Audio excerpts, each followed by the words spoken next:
Hello നമസ്കാരം. ഞാനൊരു കാര്യം പറയാൻ വേണ്ടിയിട്ട് വന്നതാ. എന്താന്ന് വെച്ചാല്, നമ്മള് നാട്ടിലുണ്ടാവുന്ന സമയത്ത്, നമ്മുടെ നാട്ടിലെ പല കാര്യങ്ങളും നമ്മൾക്ക് വലിയ വാല്യുബിൾ ആയിട്ടുള്ള സംഭവമായിട്ട് തോന്നില്ല. അത് ഒരു വലിയ വാല്യുബിൾ ആയിട്ടുള്ള സംഭവമായിട്ട് തോന്നണമെങ്കിൽ, നമ്മൾ ഇതേപോലെ പ്രവാസത്തിലേക്ക് വരണം. അല്ലെങ്കിൽ നമ്മുടെ നാട്ടിൽ നിന്ന് മാറി നിൽക്കണം. പട്ടാളത്തിലോ അങ്ങനെ വല്ല രീതിയിലേക്ക് നാട്ടിൽ നിന്ന് മാറി നിൽക്കും, അല്ലെങ്കിൽ പ്രവാസിയായിക്ക് മാറുമ്പോഴാണ് നമ്മുടെ നാട്ടിലെ പല കാര്യങ്ങളും നമുക്ക് വളരെയധികം വികാരങ്ങൾ ഉണ്ടാകുന്നത്. ഉദാഹരണത്തിന് ഇപ്പം ഞാൻ പറയാം. ഇപ്പം എൻ്റെ സ്ഥലം മലപ്പുറം നിലമ്പൂരാണ്. നിലമ്പൂർ ഇപ്പോൾ നിലമ്പൂർ പാട്ടുത്സവം നടക്കുന്നു. അവിടുത്തെ സ്റ്റേജ് പ്രോഗ്രാംസുകൾ, അതേപോലെ അവിടെ ക്ഷേത്രത്തിലെ പ്രോഗ്രാം, ഇതൊക്കെ നമുക്ക് മിസ് ചെയ്യണം. അതുപോലെ ഞങ്ങളവിടെയുള്ള കാരക്കോട് ഉത്സവം, അതുപോലെ ഇപ്പം ഞങ്ങളെ ക്ഷേത്രത്തിലെ ഉത്സവം വരാൻ പോകുന്നു. ഇതൊക്കെ നമുക്ക് ഒരുപാട് മിസ് ചെയ്യാണ്.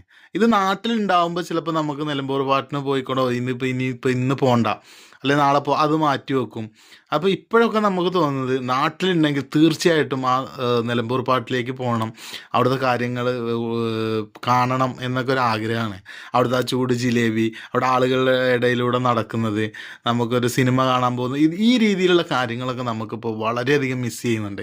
കാരണം ജോലി റൂം എന്നുള്ള ഒരു കാര്യമാണ്. അപ്പം നാട്ടിലുള്ള ആൾക്കാരോട് പറയാനുള്ളത്, ഒരു കാരണവശാൽ നിങ്ങളിതൊന്ന് മിസ് ചെയ്യരുത്.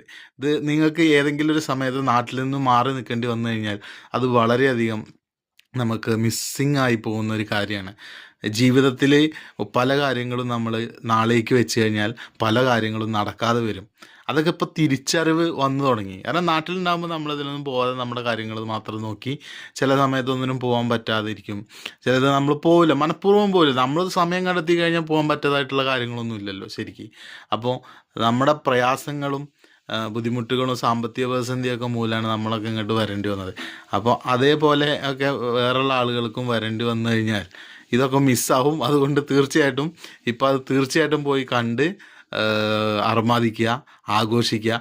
ഇല്ലെങ്കിൽ അധോഗതി. ഇതേപോലെ നമ്മൾ പുറം രാജ്യത്ത് വന്ന് നിന്നിട്ട് ഇങ്ങനെ നോക്കി കണ്ടു വരും. Okay, life is good. Okay.